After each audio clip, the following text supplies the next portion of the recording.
Bon, a priori, ça marche pas mal. Alors, on commence. Donc, ici, première main, c'est parti. Donc, ouverture de 3 blindes de physiciste depuis la petite blinde. Bah, c'est tout à fait correct, puisqu'il coupe un peu les cotes en grosse blinde. Donc, avec la position contre lui, âge aussi. Et lui donne un call un peu plus compliqué et lui empêche de jouer IP. Bon sizing. Derrière, même chose, attaque de Jossi, mais alors lui, avec un sizing un peu plus tendancieux, puisque là, Jisoo a une bonne cote de 30% pour jouer un peu en position post-flop. Bon, heureusement que Jisoo, il s'en fout complètement. Mais, donc ça, c'est un style qui passe. Mais, tu fais pas folder beaucoup de mains, à des mecs qui savent ça. Derrière, moi, j'ai les dames, j'ouvre 3 BD et payé par Tibune 3 bêtes par Zizou. Alors là, c'est bonheur. Et je 4 bêtes au lit. Puisque, bon, bah, Tibune, voilà, il m'a jamais cold call avec les rois ou les as. Et puis, du coup, bah, s'il les a, il limitera. Mais il est tout à fait capable de me coller avec nettement moins bien. Donc, surtout qu'il était peut-être énervé après nous, hein. Donc, ça se tentait comme ça. Derrière, un 10-5 offsuit, pour que je me fold debout sur la table. Ouverture de 6 cette fois à 2,5. Alors bon, est-ce que son 3 blindes d'avant c'était dû à la position euh, ou plutôt à la valeur de sa main? On verra ça ensuite. Je sais pas. En tout cas là, on a vu que 2,5 en small blind et 3 en small blind et 2,5 ensuite. En small blind c'était les 10, maintenant on sait pas.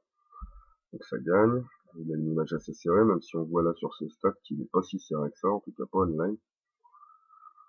Euh, merde. Derrière, on a un petit style de Benja au bouton à 50. Donc là, il est en position, pas besoin de mettre 60, même si en début de tournoi, c'est perdre de la value pour moi, à mon sens. De pas mettre 60, de mettre 2 blindes et demi. En début de tournoi, ça n'a pas grand sens. Voilà, il est 3 bêtes x3 à part un max, qui est hors position, et il colle le 3 bêtes IP. Donc ça c'est très standard. Et là pour le coup, Max c'est bête. Alors il c'est bête tout le temps Max, hein. On voit qu'il a 100% de ses bêtes, 75% de deuxième barrel. Donc c'est une bonne cible à flotte, à prendre de la value comme ça. Donc Benja colle le premier barrel, et fold au second barrel qui est bien assez consistant. Surtout qu'on vient de commencer le tournoi, mais déjà ça c'est un 12e. C'est un 6e du stack de départ sur le turn déjà. Euh, bon, il faut quand même être gourmand pour aller bluff catch ici. Donc voilà, un bon petit coup de maxou. Derrière, on a physiciste qui ouvre 2,5 encore. Bon, rien à dire. Tac, 2,5 de Benja, 3 bêtes. Ah, il arrête pas de se faire 3 bêtes le pauvre Benja. Par Papapoc, au bouton 3 bêtes un peu plus de x3, donc très bon sizing, puisque là, ça fait 110 à rajouter à Benja. En valeur absolue, c'est pas méchant, en début de tournoi comme ça. Et donc il peut trouver un call quand même assez loose, avec une main qu'il aime bien, et puis pour le plaisir, quoi. Donc il fait de la bonne value, pas là-dessus, à 3 bêtes assez cher. Assez cher en termes de big blind, mais finalement en valeur absolue, c'est très payant. Et 180 c'est bête, ça passe. Roi 4, moi perso, j'ouvre pas au bouton ici, puisque je me méfie un peu de trous, et je me dis que il va me playback assez souvent, et me 3 bêtes light et compagnie, et j'ai pas envie d'aller m'amuser à 4 bêtes avec Roi 4 suité, ici. On va attendre de voir les voilà. Je vais attendre de voir les dynamiques, voir un peu l'humeur de la table, avant de faire des trucs un peu space comme ça. Et alors là, Tibune qui limp il limp pense fold blind, alors ça c'est très mauvais, puisque justement là tu te demandes à jouer un peu hors position, quasiment. Alors, trou truff la sortie, mais tu ne la prends pas, et tu choisis de bluff catch. Bon, il a 3 et 4, hein, mais ceci dit, t'es très mal barré dans le coup. Si le trou décide vraiment de le prendre, il va te prendre des jetons. Et là,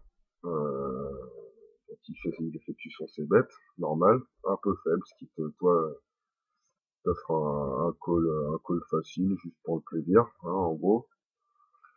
Turn, il lui trouve un flush draw, donc il envoie son deuxième barrel, et tu choisis de call encore, Bruno.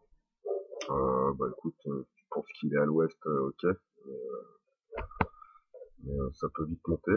Et Rivière, Rivière, personne mise. Alors là, je suis pas trop d'accord avec Trou. Moi, j'aurais mis un troisième barrel, sans être résultat orienté, parce que franchement, il y a bon, dame roi, as roi, as dame, évidemment, t'aurais fait face à un Trou, à un raise pré-flop et pas un limp. Mais bon, il reste dame 9, roi 8, roi 9, toutes les paires en dessous du 10 qui peuvent trouver un fold Rivière. Et moi, j'aurais misé entre 350 et 450 ici, sans problème, Rivière. Mais surtout, c'est ta hauteur 4, quoi. Donc, sans showdown value comme ça, je pense que c'est peut-être ton cœur turn qui t'a emmené à choisir fit or fold, quoi. Mais, normalement, c'est un barrel Rivière pour moi. Derrière, tu me diras ce que t'en penses, hein. Derrière, ligne de Zizou, ici split check, et Zizou qui envoie 210 dans un pot de 50. Donc bah c'est n'importe quoi, hein. Évidemment, si il y a roi dame, les as, 10 de carreau en face, il se fait boiter la gueule. Et par contre, s'il y a roi 2, et ben il prend rien avec son roi 8. Et puis voilà. Ensuite,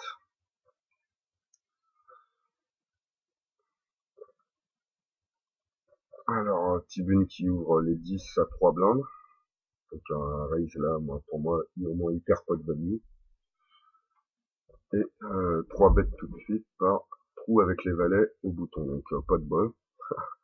Mais voilà, bon raise de trou. Je pense peut-être aussi que, étant donné que Tibune fait 3 blindes, peut-être se permettre un 3 bet un peu plus cher, parce que je pense que Tibune, quand il met 3 blindes ici, on voit que les standards depuis un moment c'est passé à un peu plus du min raise, quoi, entre deux, un peu plus souvent 2,5, 2x et demi, et quand il fait 3 blindes, il a souvent une main qui lui plaît, donc moi j'aurais poussé un peu plus le 3 bet, un peu pour le même principe que Papa Pot tout à l'heure. En valeur absolue, pour l'instant ça reste encore très peu cher, donc tu peux pousser un peu plus fort, avec une main aussi forte et une position aussi bonne. Et donc Tibune qui colle et trouve un bon flop malgré tout, où il risque de perdre des jetons s'il trouve pas son flush, sa flush. Et donc Trou qui fait un gros c-bet ici, donc qui représente quand même très bien une protection, et très peu de bluff finalement, et très peu de draw. C'est vraiment protection, là il joue très face-up, hein. Il cache pas sa main du tout, il a 3 bêtes et maintenant il mise fort.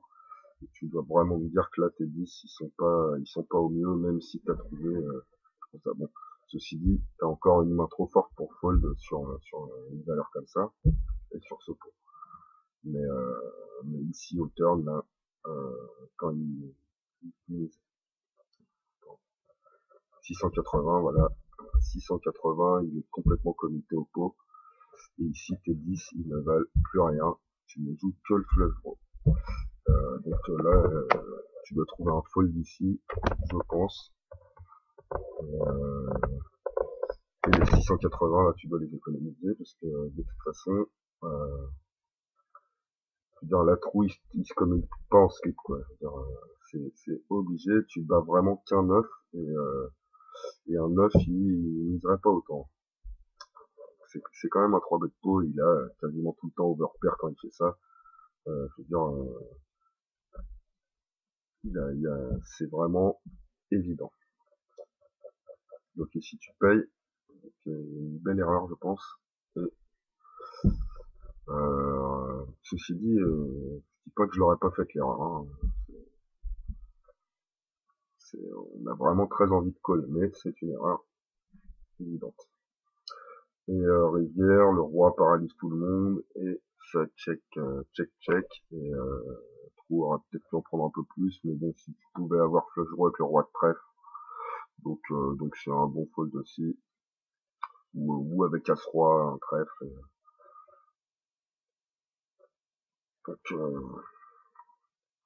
c'est un bon fold, ou même roi dame avec un trèfle, enfin bon, rivière, je suis ok pour le check behind,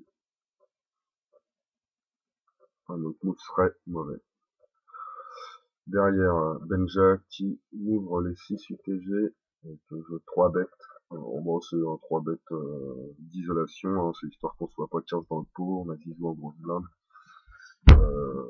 Des joueurs qui vont aimer jouer en position ici, comme tu dis 6 tout trou, donc c'est un 3 bêtes pour être seul avec Benja. Non pas que ce soit pour isoler les fiches, mais histoire juste de pas être à plusieurs avec une pocket paire. Je suis pas là pour cette mine a priori. Derrière, Benja qui floppe son brelan tout de suite, qui ne le donne pas. Et moi je sais bête, parce que je trouve un bon flop somme toute, très sec. Un flush roi à cœur assez sur lequel je vais très rarement mettre mon adversaire, et une seule overcard. Donc même il a juste call le 3 bet en étant UTG, donc je le mets pas non plus sur une main énorme. Je pense que j'ai un peu de value à prendre sur des mains pourries, 2 over, machin, donc un c-bet de Nipo me va très bien. Kill call. Moi je pense qu'il peut raise ici, puisque c'est un 3 bet de pot, j'ai parfois overpair, parfois un 10, parfois une paire entre les deux, parfois 2 over que je vais pas lâcher sur un in raise au flop, parce que j'aurais une trop bonne cote simplement. Donc je pense qu'il y a un raise au flop ici de la part de Benja qu'il a oublié. Enfin, ça peut paraître fishy de raise son brelan tout de suite, mais c'est un 3 bet de pot, donc si j'ai une main, je vais pas abandonner comme ça. Je fais un c-bet, je peux très bien me value, je peux, me spew mon stack sur un tournoi free roll, dans un pot 3 bet, ce sera pas, donc moi pour moi il doit raise le flop. Turn, il check encore, et là je check bien, je suis en position, rivière même chose, j'ai pas besoin de miser, et donc il prend un trop petit pot. À mon goût, quand je vois sa paire de 6, je suis bien content. Derrière, je suis qui veulent payer en grosse blinde par Benja, ce genre de choses un petit peu. Mais bon, il doit avoir une main pas trop dégueu. C'est bête de je suis un peu plus de demi-pot, fold instantané. Bon, c'est un coup classique. As-7 en début de parole, je fold facile. Je suis à Tibune. On voit 2 blindes et demi cette fois-ci. Alors on a vu qu'avec les 10 c'était 3 BD. Et ici, il est 2 et demi maintenant. Je aussi colle juste et King Kong se fold sa bonne cote. Mais c'est bien. Moi, je suis ok avec ça. Carrément, éviter les pots hors position. Même des coffres se sont méfiés comme de la peste. Tant qu'il n'y a pas une main qui joue bien post-flop, faut pas la jouer, même avec une bonne cote. Valet dame 7 avec un tirage couleur, et ici, alors déjà qu'il avait mis 3 blindes avec les 10, et 2 ici. Les 10 on les a vus, hein. Je veux dire, tout le monde les a vus à la table, il n'y a pas que moi. Et donc ici, déjà sizing qui dévoile peut-être un peu de faiblesse pré-flop, et flop encore plus. Ici, il fait moins d'un demi-pot, c'est vraiment un c-bet pour fold, ça. Ou en tout cas, il y a un bon coup à jouer pour jouer aussi ici, je pense à float ou à faire quelque chose. Donc ici, je call le c-bet, ce qui me paraît standard, mais voilà. Tibune check turn et Jossi ne mise pas. Et là, je comprends pas. Je pense que Jossi, tu dois bet ici tout le temps, parce que tu as une énorme faiblesse en face de toi, et que t'es en draw ou quoi que ce soit, de toute façon, tu prendras pas plus, surtout que t'as rien, quoi. Donc, si t'as un draw, t'as aucun intérêt à le toucher, parce que Tibu n'a rien, il va rien te donner. Et si t'as que dalle, eh ben, vole-le, ce putain de pot. Voilà. Et rivière 5, et Tibune, du coup, il sent bien qu'il est devant avec sa peut-être paire de 2 ou je ne sais quoi, qu'il aurait foldé avec plaisir au turn. En te mettant sur As, Balai, Metal Pair ou n'importe. Et il prend son 630. Ok. Ensuite, Roi 10 UTG, je passe. J'avais envie de la jouer, j'en suis bien. C'est une bête. Benja colle au bouton. Ça sent le foldo, c'est bête encore. Et un flop all paint. C'est le genre de flop où, bah, là, je sais pas trop quoi en penser. Du bet de Tibune. Moi, en général, je vais bet beaucoup plus fort sur un flop monocolore, que je sois en bluff ou en value. Que si je bluffe, je veux représenter une main qui veut se protéger du cœur. Donc en général, je vais bet assez fort ici. Maintenant, c'est ce que moi je fais. Après, évidemment, si t'as As-10 avec l'As de cœur et un autre 10, une flush flopée, c'est un bon bet. Mais là, moi, ce sera un bet de combo, quoi. Voilà, un valet dame avec la dame de cœur, ou un truc comme ça, ouais, je pense que je ferais peut-être ça. Bah, même pas valet dame, mais une paire et un beau cœur, je pense que je ferais cette mise-là, mais c'est à peu près la seule chose. Alors, je sais pas ce que t'avais, Bruno. Ici, Jossi et King Kong vont aller au charbon, donc Jossi qui open 2,5 avec les dames. On voit que Jossi, en tout cas, ne fait pas des bêtes, genre j'ai une bonne main, je mets fort, pré-flop en tout cas. J'ai une bonne main, je mets 3 blindes, j'en ai une mauvaise, j'en ai 2,5. Ce que beaucoup ont tendance à faire, moi le premier. Benja, Fold et Max tout de suite 3 bêtes, donc très bon 3 bêtes, aucune raison de call, il peut représenter tout et n'importe quoi en 3 bêtes au bouton, donc il serait payé par As-Dame facilement, voire 4 bêtes par As-Dame. Donc, voilà, je sais que tu sais, que tu sais, que je sais, et en fait, ils savent rien parce que tout le monde a une super main, et Jossi gagne son flip comme Dame. Et donc c'est un coup très standard et je laisse dead jet personne. Sympa. Derrière, donc bah Jossi nous a fait un gros coup là, avec son premier flip gagné.